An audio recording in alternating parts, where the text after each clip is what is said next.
Surviving the wasteland is hard enough when you're dodging radiation, raiders, and the occasional 15-foot lizard trying to rip you in half. But there's one horror that sticks different, the kind that doesn't charge at you with claws. The kind that invites you in for dinner, sits you down, and then you realize that you are the dinner. Out of every twisted thing Bethesda, Obsidian, and Black Isle have cooked up, cannibals have always been that special flavor of disturbing, and the Fallout world is absolutely packed with them. Some are desperate people pushed to the edge, some are full-on cultists, and some are just mean and hungry, like me on a Monday. So stick around, because today we're covering every cannibal in Fallout Explained, from raider tribes snacking on travelers to the polite little family that wants you to stay for supper. Trust me, some of these stories are darker than you remember, and a few of them will ruin your next playthrough. Let's get into it. Fancy flesh eaters. We have to start with these guys because they're easily the most iconic cannibals in the franchise, and the way they hide it is kind of genius. Walk into the Ultra Luxe in New Vegas, and you're hit with chandeliers, polished marble, masked socialites sipping wine like they're at the Met Gala. It looks clean, classy. The one place in the Mojave where you could take a date and not get shot at by powder gangers. And that's the whole trick. Because behind those white masks and soft accents, the White Glove Society used to be a tribe called the White Legs. Wait, no, the Whites. Different tribe, my bad. But their favorite pastime was absolutely eating people. Real classy, right? Mr. House cleaned them up when he took New Vegas, slapped them in suits, taught them to hold a fork properly, and told them to behave. For the most part, they did.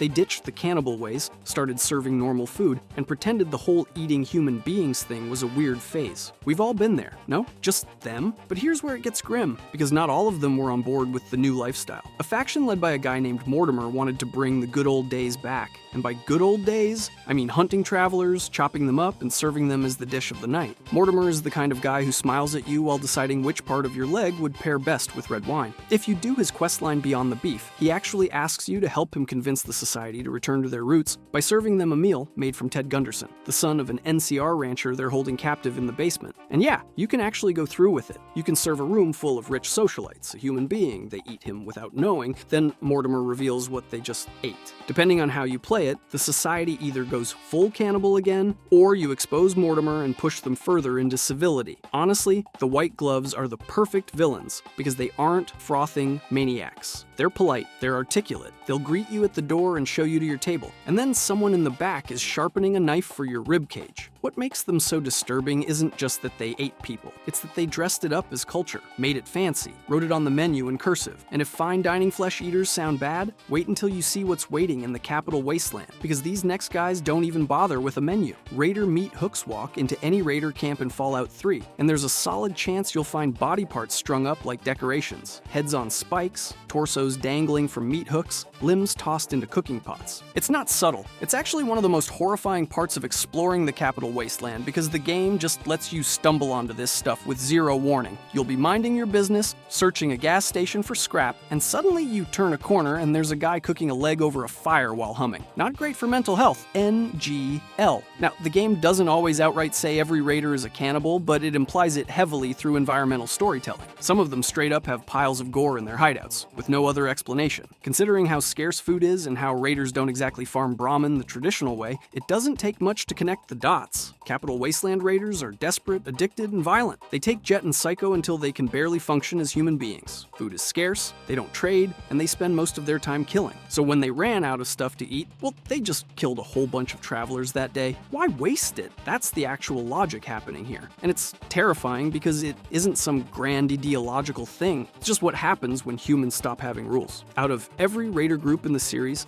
I'd argue the Capital Wasteland ones are the most openly cannibalistic. You don't have to dig through terminal entries or side quests. The evidence is just there, decorating their homes like IKEA furniture if IKEA sold severed feet. But raiders aren't the only ones getting their hands dirty, because Fallout actually invites you to join the menu if that's how you want to play. The perk problem? Yeah, you, the player. Because Fallout isn't just full of NPC cannibals, it actively encourages you to become one, and the developers did not hold back. The cannibal perk first showed up in Fallout 3 and has been in every mainline game since. The idea is simple. You eat dead humans to restore health and sometimes action points. Great for survival runs. terrible for your reputation if someone catches you chewing on a dead raider behind a dumpster. What makes it really funny, and by funny I mean deeply disturbing, is how casual the animation is. Your character just kneels down next to a corpse and starts eating. No spices, no fire, no plate, just raw flesh. And if an NPC catches you doing it, they either freak out, attack you on sight, or lose karma with you permanently. In New Vegas, they expanded the cannibal path with additional perks. There's the base cannibal perk, Ghastly Scavenger, which lets you feast on ghouls and super mutants, and Meat of Champions, which lets you eat specific faction leaders for temporary stat boosts. Imagine munching on a faction leader's brain for a charisma boost. That's the energy these games operate on, and that tradition didn't start with Fallout 3. All the way back in Fallout 2, there were references and encounters involving cannibalism, including a pretty notorious random encounter where you stumble across cannibals eating travelers. The series has always had this undertone of, you are one bad day away from being food. Fallout 3 just turned it into a checkbox on your perk screen. The cannibal perk is, honestly, the perfect example of Fallout's dark humor, of taking something horrific and making it a mechanic.